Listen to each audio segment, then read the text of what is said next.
Immersed robot. Hello, so in this video I just wanted to talk about the controllers and the tracking in the Pimax CRYSTAL. Finally, I've been in and out of controller based games for quite a while now actually, but I've never really done a video on them because I've concentrated really on the games and experiences and stuff that I've really been playing in this. But I wanted to get into some of the tracking and just how I feel about the controllers in general really on the Pimax CRYSTAL. So first of all, let's get into tracking volume, and I'm in VR chat at the moment in a slightly odd avatar, but I guess it will do for now. But just checking on the tracking volume, so hopefully you can see this clear enough in the video. Let me make sure it's capturing me okay. Yeah, I guess that's the best we can hope for with my current setup on this. But tracking volume is the amount where the headset can see the controllers, because this is an inside-out tracked headset, inside-out tracked controllers from the headset. So the cameras in the headset keep track on where the controllers are in space. Just like the Quest 2 and many other VR headsets now actually. But if I raise the controllers up, you could see that, so they're losing tracking around about there. Hopefully you can see that in the video okay. So they come back and they've lost tracking there. So actually the vertical tracking is probably actually better than in something like the Reverb G2. Maybe slightly better. It's difficult for me to remember that one actually. And then if we go out to the side, they've lost tracking there and they come back around about here. So hopefully that's coming out clear enough. I've not got a lot of room here in this room to stretch my arms out to the side and get a decent view on the camera actually. So this is the best I can do for the side, but it should give you an idea on where the periphery is, and it's actually very close to where it loses them in my visual focus as well. So where they go out of my visual focus, they seem to lose tracking at that point. That's 3DOF tracking. That's just using the IMUs in the controllers now, and then they come back into effect there. And then if we go to the bottom, so we've still got tracking here, just probably round about here actually. It's about this area here where they start to lose tracking.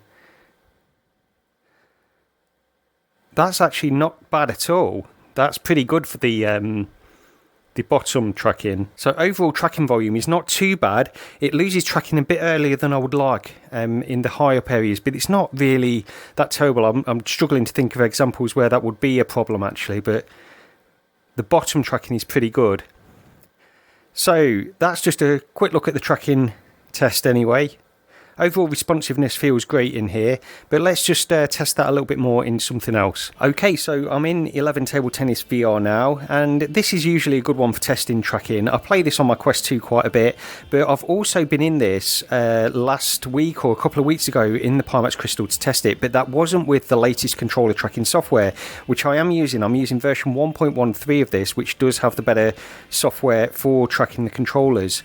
And they're still working on this as well. Hopefully there will be continuing improvements. But last time I went in, it didn't quite feel right to me. So yeah, you see, that didn't feel quite right on the trigger of the controller. It feels like you release the trigger and it just retains the grip a little bit longer than it does on something like the Quest 2. It's better than it was. I don't think it just doesn't feel quite as snappy as something like on the Quest 2 controllers. And when I played this on my Valve Index, it felt really sharp and snappy. Like there was no issues at all really. I don't know, it's difficult to pinpoint, because when I look at the bat, it is reacting really well. It seems like there's a delay in the audio actually. That's the thing that's putting me off a little bit as well. I have heard about this. There was a slight delay in the audio, and you notice it more than ever in something like this, where you're getting that pop sound of the ball hitting the table. So that's something else to address, I guess. But overall controller tracking is really snappy, but it just doesn't feel like that when I'm playing the game. And maybe it might be some kind of disconnect with the audio, I'm not sure. Yeah, it just doesn't feel quite as good.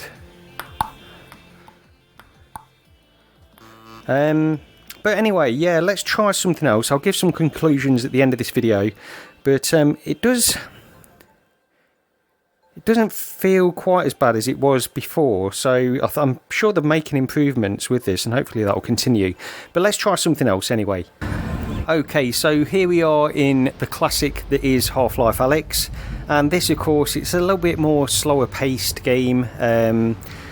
You know, there's definitely action in the game, moments of pretty intense action in places, but generally as you're going through this, it feels slightly more slower paced. And in this kind of experience, I think the controllers are not going to be a problem at all. They feel perfectly fine. And on this, actually, in Half-Life Alyx, you can't use the grip button to crush the cans. And I don't know if this is on other versions as well, like if you play on the Quest 2. But you have to use the button on the controller to crush the cans and stuff. It's only a minor thing, I know, but... and the controllers track perfectly fine. You know, in something like this, I don't really see any issues at all. One of the things I could probably mention now, because I'm not really a first-person sort of competitive shooter or anything like that in Contractors and onward, but of course one of the things for people that do play those kinds of games and they use gunstocks or something, then the interaction of the controllers one in front of the other can be a bit of a problem. So once again, let me just check I'm on camera okay so you can see that, but hopefully you can see this. So I've got the controllers in front of me here, and they seem to be tracking pretty well. There doesn't seem to be any issues where they're directly in front of each other. In fact, yeah, this seems pretty good to me. Yeah, I can't really break it. I can't really make them. So too close will break them actually. So that's, oh no, that's because that's a mechanic in this game. If you put your controller close, it covers your mouth. That's why. But yeah, it seems like they've got it quite down for that kind of interaction. But again, I'm not really this kind of player, so it's difficult for me to judge it too much. But I can't even break it. If I try it, I can't break the tracking for them. So yeah, I think that works okay with this. But yeah, Half-Life Alyx, of course, we all know this one. We've all got to write on the window, and I can't even spell my own name, forget it. But yeah, overall controller tracking is pretty good, no problems at all in this particular title, and similar ones won't be affected either, I would say. Sort of slower pace, some action, and yeah, seems absolutely fine. Let's try something else. Okay, so here we are in Golf Club VR. Now this is one where I just really want to break it. This is not going to work. Basically, with inside-out controllers, I don't think this ever works, even with when I've tried it in Quest 2 or any inside-out controllers, really. I've not quite got the settings right in this. We are getting a little bit of reprojection and stuff, but for the purposes of this, it doesn't matter. It does look great, I've got to say. But let's take a swing at this and see how we get on. I'm not a golfer, so if I don't hit it, it's probably down to me, although we should be able to check on the controllers from the footage anyway. Hopefully you're still catching me on camera, because I'm probably not quite in the right space, but never mind. Yeah, oh dear. Okay, that's not entirely me. It's probably partially me. But yeah, so it loses tracking too much. If I come down slowly, I could probably get it, but yeah, you can't. It's losing tracking too much. I've got to really start the swing there. Even then, oh, forget this. I just cannot hit this. Oh my god, the green screen's getting in the way as well. This is not happening. Why? Oh, there we go, Golf Club VR. But yeah, I cannot play golf anyway. I mean, is it me or is it the controller tracking? We can blame the controller tracking this time. But let's end it there anyway. Let me give some conclusions on all of this stuff. Okay, so just a quick few thoughts to wrap up this video on controller tracking on the Pimax CRYSTAL at this stage. And I'll keep it brief because it's very hot in here at the moment and I've been in a VR headset for the last hour or so. So I will keep it brief. But my initial thoughts really with this, and this is based on the latest software, which is 1.13. And this is a moving target when I'm talking about these controllers, because they are behind the scenes making software improvements to the tracking all the time. They do keep mentioning mentioned this to me on the Discord. So this is something I know that is going to change in time. But at this very moment in time, I would say that the controller tracking is what I would call serviceable. It's not outstanding at all. But for games like Half-Life Alyx, and really from my limited experience, something like first-person shooters and stuff, I would say that there would be perfectly fine for that kind of game or experience. They really show their limitations in specific examples, and I would say 11 table tennis just doesn't feel as good. It doesn't feel as snappy to play on this headset with these controllers as it does on a Quest 2, and it's disappointing for me to say that, but it's just the truth really. Now there might be something else in that. Now there was a little bit of an audio delay which I've noticed for the first time when I was playing the 11 table tennis today, and that disconnect might have been translated to me having some kind of feeling about how the controllers were feeling slightly laggy or something like that when they weren't. When I wasn't hitting the ball and just testing on moving the bat up and down, it was completely responsive in exactly the same way as something like a Quest 2. But with that audio disconnect, and I'll need to look into that a little bit more because I've not noticed it to that level before, but I have heard other people mention it on forums and stuff like that. People have mentioned this audio lag, so I'll need to get into that and test that a little bit more because I've not gone into that. But that disconnect might have been the cause of my problems with 11.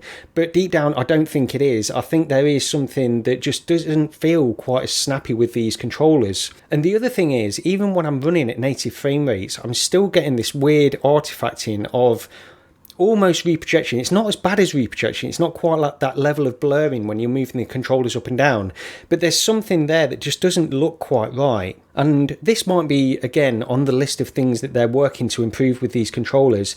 And it's not a major thing at all. It's just something that I noticed that I think I should mention at this stage.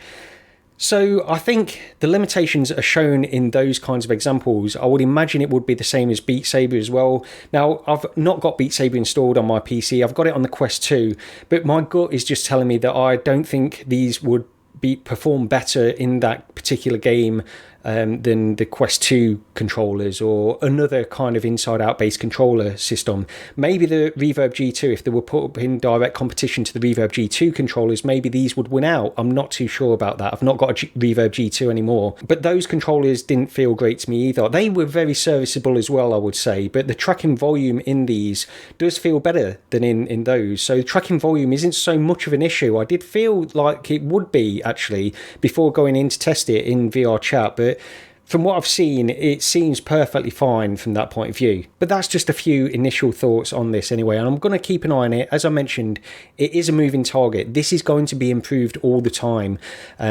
through the software updates that they're going to be delivering. So I'll try to check back in on this from time to time. Honestly, I'm using the Pimax CRYSTAL primarily for seated kind of experiences where I don't need the motion controllers that much. So I'm not testing these as much as I probably should, and I'll try to make a point of going back into these, especially when we hear from Pimax that they are pushing an update which will improve controller tracking. I'll try to report that. So that's pretty much all I've got to say on the controller tracking for the Pimax CRYSTAL at this time.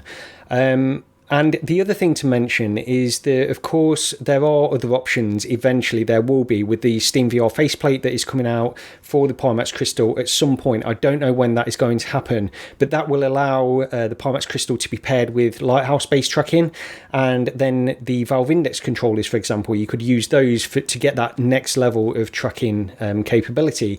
It's an option, a very expensive option, I know, and I guess it's just there for those people that really do need that sort of high-level tracking.